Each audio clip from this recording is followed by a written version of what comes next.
बिहार विधानसभा निवडणुकीच्या निकालाकडे देशाचं लक्ष। सकाळी 8 पासून मतमोजणी। एनडीए बाजी मारणार की महागठबंधन सत्तांतर करणार, याकडे देशाचं लक्ष।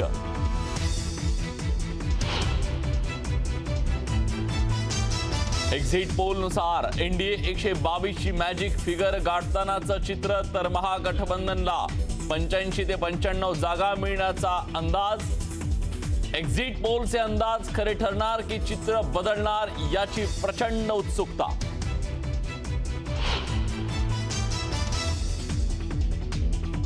फक्त काही तासांची प्रतीक्षा, पुन्हा येत आहे सुशासन सरकार।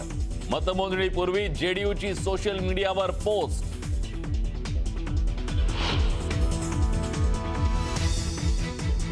मतमोजणी धीम्या गतीनं करण्याची एनडीए आघाडीची रणनीती।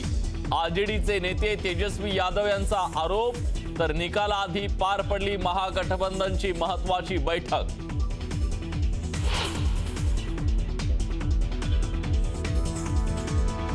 निवडणुकीचा निकाल घोषित होण्यापूर्वीच बिहारमध्ये रंगलं पोस्टर वॉर। टायगर अभी जिंदा है म्हणत जेडीयूचा महागठबंधनला इशारा, तर अलविदा चाचा म्हणत राजदचं जेडीयूला जोरदार प्रत्युत्तर।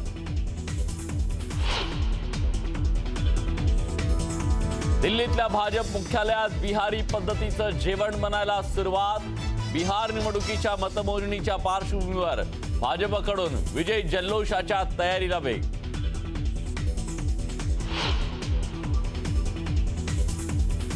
एमआयएम आणि मनसे सोबत काँग्रेस युती करणार नाही, सूत्रांची माहिती। नगरपालिका जिल्हा परिषद निवडणुकीत आघाडी नाही, महापालिका निवडणुकीबाबत मात्र वेट अँड वॉचची भूमिका।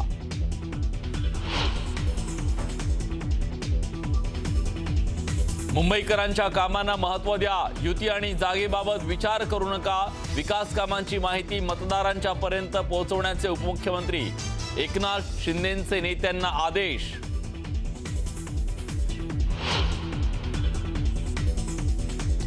मुख्यमंत्री आणि दोन्ही उपमुख्यमंत्री दिल्ली दौऱ्यावर। येत्या आठवड्यात पंतप्रधान नरेंद्र मोदी विदर्भाच्या दौऱ्यावर येण्याची शक्यता।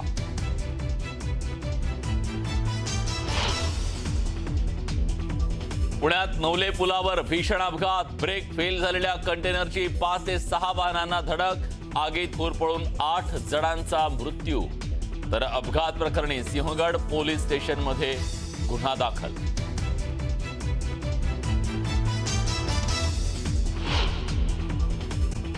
तर बिहार विधानसभा निवडणुकीच्या मतमोजणीला आता अवघ्या काही वेळातच सुरुवात होणार आहे। प्रशासनाकडून पाटणासह सर्व जिल्ह्यांमध्ये कडक सुरक्षा व्यवस्था तैनात करण्यात आलेली आहे।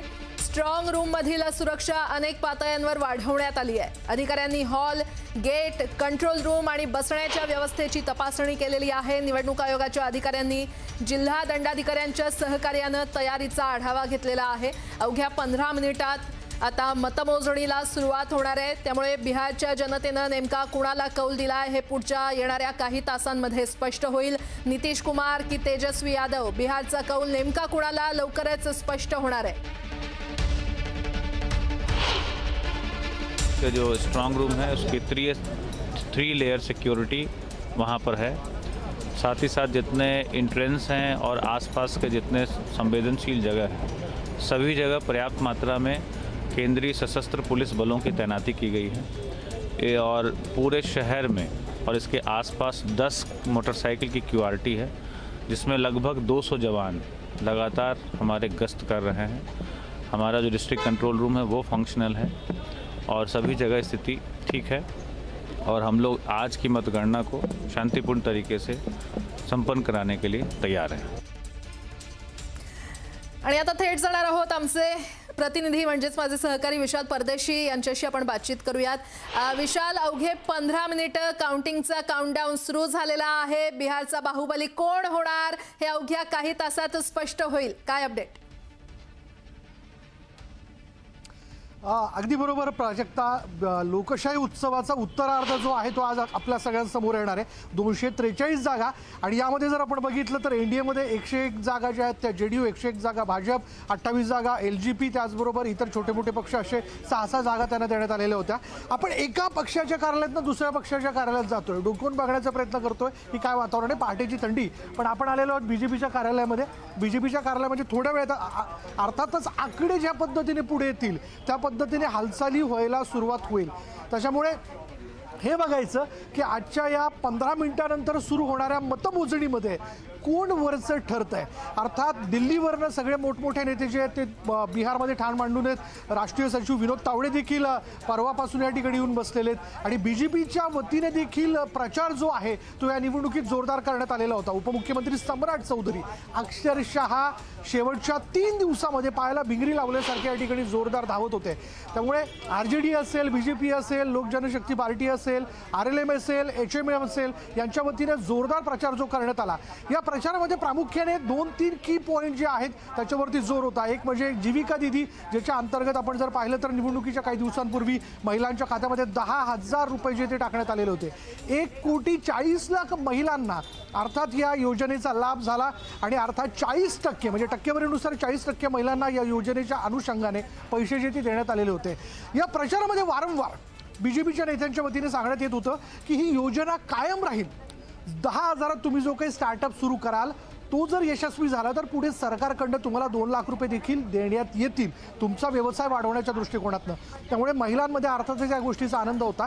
म्हणून महिला भरभरून ज्या मतदानाकरता बाहेर पडल्या यामध्ये 2 गोष्टीची शक्यता आहे. नंबर 1, जी योजना त्यांच्याकरता राबवण्यात आली, ज्या योजनेच्या माध्यमातून त्या स्वावलंबी होतात किंवा त्या घराच्या उंबरठ्याच्या बाहेर पडू शकल्या पुरुषांच्या बरोबरीने, त्याचे धन्यवाद मांडण्यासाठी कदाचित महिलांची टक्केवारी वाढल्याचं बघायला आपल्याला मिळालेलं आहे. नाहीतर दुसरा मुद्दा, बिहारमध्ये प्रत्येक 3ऱ्या घरातला व्यक्ती हा रोजगारासाठी बाहेर आहे. बिहारचे 2 महत्त्वाचे मुद्दे आहेत प्राजक्ता. एक स्थलांतर आणि दुसरा रोजगार. रोजगाराच्या दृष्टीने खरं तर अजूनही नितीश 3 वेळेस इथे मुख्यमंत्री राहिले, त्यामुळे नितीश यांच्याकडनं अपेक्षा होती की उद्योग आणण्याच्या दृष्टिकोनातून त्यांनी इथे प्रयत्न करावे. MIDC हवी तशी सशक्त नाही आहे. व्यवसाय करता लोकांना इथे बाहेर जावं लागतं. घरातला बाहेर गेलेला पुरुष जो आहे तो एकतर दिवाळीला, नाहीतर होळीला, नाहीतर छठलाच घरात येतो. त्याच्यामुळे हे स्त्रियांच्या मनातलं दुःख मोठं आहे. म्हणून कदाचित त्याला उत्तर देण्याकरता स्त्रिया भरभरून मतदानाकरता बाहेर पडल्या, ज्यातनं अँटी इन्कम्बन्सी आहे का, हा देखील एक महत्त्वाचा मुद्दा आहे. एकीकडे एनडीए असं म्हणतंय की वाढलेलं मतदान हे आमच्याच बाजूने, कारण आमचं सरकार यापुढे स्थिर ठेवण्याकरता जनतेची इच्छा आहे. दुसरीकडे तेजस्वी यादव अगदी ओरडून सांगतायत की वाढलेलं मतदान ही अँटी इन्कम्बन्सी आहे आणि ते आमच्या बाजूने. त्यामुळे बिहारचं राजकारण या निवडणुकीचा माहोल हा रंगत गेला आणि त्यातलं वातावरण देखील तापलेलं आहे प्राजक्ता. त्यामुळे 15 मिनिटांनी 8 वाजता पोस्टल वोटिंगचं काउंटिंग हे केलं जाईल. 8:30 वाजता 38 जिल्हे, 243 जागा आणि त्याचं भवितव्य जे EVM मध्ये बंदिस्त झालेलं आहे त्यातले आकडे बाहेर येतील आणि त्यातनं आपल्याला कळू शकेल की जीविका दीदी नेमक्या कोणाच्या बाजूने गेलेल्या आहेत. निश्चितच या योजना नेमक्या कुणाच्या पथ्यावर पडणार आहेत हे अवघ्या काही तासात स्पष्ट होणार आहे. विशाल, धन्यवाद या संपूर्ण माहितीसाठी. तर बिहार विधानसभा निवडणुकीच्या निकालाचे सगळ्यात फास्ट अपडेट तुम्ही न्यूज 18 लोकमतवर पाहणार आहात.